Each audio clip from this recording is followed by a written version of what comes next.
up, guys? Today we're going to take a look at the top I guess 4 of the best upgrades for your SC bike. Basically we're going to take a look at some of the cheap upgrades. Pretty much everything we're going to take a look at today is going to be less than 20 bucks. Anyways, out here right now we've got my SC big flyer.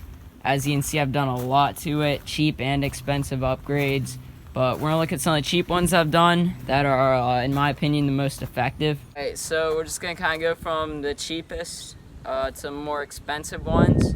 So let's get right into this. Okay, first upgrade, guys, is going to be grips. As you can see, I have these Vans ODI grips. They're holding up okay, but definitely a huge improvement over the stock ones. So these are the stock grips here. I think they're the wing grips maybe. But as you can see, they're quite different. You can even get these ODI ones with a flange if you do like them. As you can see, the design's a lot different. Personally, I think these SE grips kind of do suck. Give you pretty bad blisters, which, you know, is kind of a trade-off. If you're going to get bad blisters, at least, you know, if they're grippy, it's not a big deal. But these ones, they give you bad blisters and they aren't even really grippy. As soon as the grips get it all wet or sweaty, your hands are just gonna slide. Best thing about this is that grips are only, you know, like 15 bucks, maybe 20 for a nice pair like this. The other thing is, if you're gonna upgrade grips, I'd say just go lock-on with them. You can't really see the clamp, there it is. But always the nice thing with the lock-on ones is if you decide to swap bars or if you need to get your lever off, all you need to do is just unscrew it out and they come right off. Versus these SE grips are super hard to get off and even harder to get back on. For about 15 bucks, you can get yourself a pair of nice grips. You can get them to match your bike. That's one of the other things is a lot of the things I did on this bike were just simply to make it different than the other ones. So it's a good way to personalize your bike, and also they function pretty nicely too. Alright guys, next upgrade would be brake pads. These cool stops I've got are only about 11 bucks. Bang for the buck, I really think they're the best. That plus everyone knows what they are. So if you say your bike's got cool stops, people are gonna know what you're talking about. I don't have my old pads, but the cool stops are definitely a lot bigger. They're made out of like 2 different kinds of compound. The stock ones squeak a lot. They usually squeak until you wear all your paint off, which is never good to look forward to. And they just don't have nearly as much stopping power as these. They last longer, they have better braking power, they sound better, and if you notice that small detail on your bike, they do look better. So get yourself a pair for like $11 or $12. They're not hard to install. Just keep an eye on all the spacers, make sure you have them in the right order. Our third upgrade is another upgrade for your brakes, a Tector lever. This upgrade goes more for flyers, blocks flyers, big flyers, just because they come with a different lever versus big rippers and OM flyers. Some of the nicer SE bikes already come with this lever. So this is your stock lever here. It's really just not as contoured, rounded off or whatever. You just don't get as much leverage whenever you pull it. The Tector is maybe a little bit grippier and just all around it just feels better. And being that I got these chrome bars, I think it matches them really well. Tector levers are like 15-ish bucks. They're a little bit pricier than the other 2 upgrades, but still not much. So go order yourself up a pair. They're not too hard to put on. Just unscrew this all of the way, pop the cable out, pull the lever, make sure that those 2 slots line up so you can pull the cable out, and that kind of rotates and it'll pop out. Take off your grip, which hopefully is a lock-on. It'll make it a lot easier to do this. And slide your lever off, put your new one on, put it in the position, put your cable back on, and adjust it.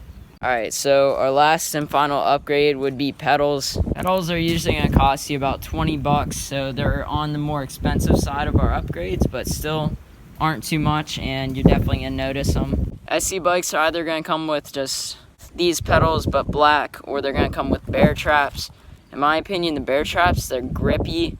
However, if you do hit your shin on them, or if you slip off or anything like that, it's really going to hurt your shin. That plus, in my opinion, I just think they look weird. I really don't have any problem with these pedals. These are actually the stock ones on a mic buff ripper, which are the same as the flyer, just they're red. The only real problem that I have with these pedals in black is just that they're plain. Pretty much any other SE bike that doesn't have bear traps, they're just going to be these same pedals but black, which I found to be plain. So I got the opportunity to trade for some red ones, so I made sure to do so. But if not, you can always go and buy them. I'd recommend the Odyssey twisted pedals. They don't hurt too bad to hit your shin on just because they're plastic, yet they grip pretty well. I actually run them on my mountain bike and they don't do too bad. Pedals aren't too expensive, they aren't too hard to install. If you can find a pedal wrench, awesome. If you take it to a bike shop, they'll have one, but if not, you can even use an adjustable crescent wrench, even though I wouldn't recommend it. But anyways, guys, grips, pads, levers, pedals. There's a lot of other upgrades, but these are just the first ones that come to my mind for, cheap and effective upgrades. With that being said, let's go ride, test out the bike. I'll explain to you guys kind of how each one of these upgrades really affects how the bike handles every single time that I ride it. Alright, so just looking at the bike, I can already see all of the different colors, different color grips, different pedals.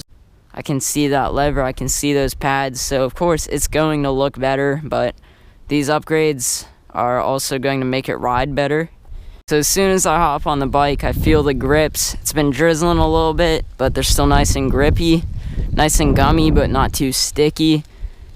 And also I've been riding for a while, even before I started the video, and my hands feel just fine. Don't even have to wear gloves or anything. Next thing would be the pads. Like I said, it's been raining a little bit out here. No problem.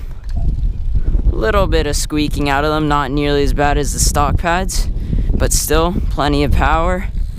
And it's been drizzling out here. Other thing would be that Tector lever. I can feel it, just giving me some more leverage.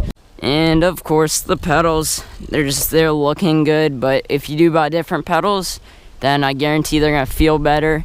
But anyways, guys, hope you did enjoy this video. If you're still riding your bike around stock like a hoagie, make sure to follow these recommendations. Even though there are lots of other upgrades that are gonna make a difference, you can literally do everything in this video for 50, 60 bucks, and it definitely will make a difference. With that being said, hope you did enjoy the video. Make sure to like, comment, subscribe, share, all that good stuff. Let me know down there in the comments if you've already done these upgrades or if you have any other suggestions that you think might beat these upgrades. And let me know what you guys want to see next on the channel. Till then, I'm out. Let's get some work.